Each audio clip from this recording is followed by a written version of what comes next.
নমস্কার বন্ধুরা, আজকে আমি রান্না করব পুরনো দিনের পদ্ধতিতে দই ইলিশ। এর জন্য প্রথমে কড়াইতে দিয়ে দেব 2 চামচ ঘি, তার মধ্যে দেব দুটো বড় সাইজের পেঁয়াজ বাটা। এবারে কম আঁচে একটু লাল করে ভেজে এরপর দিয়ে দেব 1.5 চামচ আদা বাটা। এবারেও পেঁয়াজের সাথে ভালো করে কষিয়ে নেব।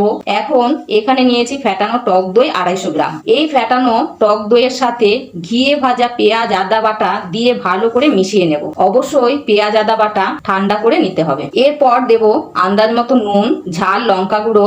এই রান্নায় হলুদ ব্যবহার করব না। ভালো করে মিশিয়ে নুন মাখানো ইলিশ মাছ দইয়ের সাথে ভালোভাবে মাখিয়ে নেব আর 10 মিনিটের জন্য ঢাকা দিয়ে রাখবো। আর এদিকে একটা কড়াই বসিয়ে তাতে দিয়ে দেব সাদা তেল আর 1 চামচ ঘি। এই রান্নাটা কিন্তু শুধু ঘি দিয়ে করলেই আরো বেশি ভালো হয়। এবারে তেল ঘি গরম হলে তেজপাতা, দারচিনি, এলাচ, লবঙ্গ ফোড়ন দিয়ে একটু নাড়াচাড়া করে দই মাখানো মাছগুলো একে একে দিয়ে দেব।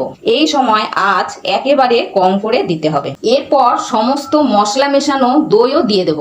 এরপর দেব চেরা কাঁচা লঙ্কা।